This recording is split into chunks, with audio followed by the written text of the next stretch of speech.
ഒരു കാര്യം ചോദിച്ചാൽ സത്യം പറയണം, ഒരു കരിയർ ബിൽഡ് ചെയ്യുന്ന കാര്യത്തിൽ നിങ്ങൾ കൺഫ്യൂസ്ഡ് അല്ലേ? ഇന്നത്തെ കാലഘട്ടത്തിൽ +2 അല്ലെങ്കിൽ ഡിഗ്രി കഴിഞ്ഞ് ഒട്ടുമിക്ക വിദ്യാർത്ഥികളും അവരുടെ കരിയർ ബിൽഡ് ചെയ്യുന്ന കാര്യത്തിൽ കൺഫ്യൂസ്ഡ് ആണ്. എന്നാൽ HCI ഓസ്ട്രേലിയ നിങ്ങളെ അതിനെ ഹെൽപ്പ് ചെയ്യുന്നു.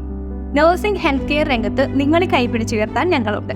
സെപ്റ്റംബർ 23 ഒരു ഓണ സമ്മാനവുമായി HCI ഓസ്ട്രേലിയ കൊച്ചിയിലെ ലേമറിഡിൻ ഹോട്ടലിൽ നിങ്ങളെ കാത്തിരിക്കുകയാണ്. ലോകത്തിലെ തന്നെ മികച്ച യൂണിവേഴ്സിറ്റികളായ അരിസോണ സ്റ്റേറ്റ് യൂണിവേഴ്സിറ്റി, സിൻറ്റാനക് എഡ്യൂക്കേഷൻ ആൻഡ് ഓസ്ട്രേലിയയിലെ തന്നെ ചെയിൻ ഓഫ് ഹോസ്പിറ്റൽസ് റൺ ചെയ്യുന്ന റാംസെ ഹെൽത്ത് കെയർ എന്നിവരുമായി HCI ഓസ്ട്രേലിയ കൊളാബറേറ്റ് ചെയ്യുകയാണ്. സെപ്റ്റംബർ 23 രാവിലെ 11 മണിക്ക് കൊച്ചി ലേമറിഡിയൻ ഹോട്ടലിൽ വെച്ച് നടക്കുന്ന ചടങ്ങിൽ പങ്കെടുക്കുന്ന വിദ്യാർത്ഥികൾക്കായി കാത്തിരിക്കുന്നത് ഓസ്ട്രേലിയൻ ഡെലിഗേറ്റുമായി ഡയറക്റ്റ് സംവദിക്കാനുള്ള അവസരം, ഗ്ലോബൽ എഡ്യൂക്കേഷനിൽ ഹെൽത്ത് കെയർ ഇൻഡസ്ട്രിയെക്കുറിച്ച് കൂടുതൽ അറിയാനുള്ള അവസരം, വരും കാലഘട്ടത്തിൽ ഹെൽത്ത് കെയർ ഇൻഡസ്ട്രിയിലെ 1 ലക്ഷത്തിന് മുകളിൽ വരുന്ന ജോബ് ഓപ്പർച്യൂണിറ്റീസിനെ കുറിച്ച് അറിയാനുള്ള അവസരം.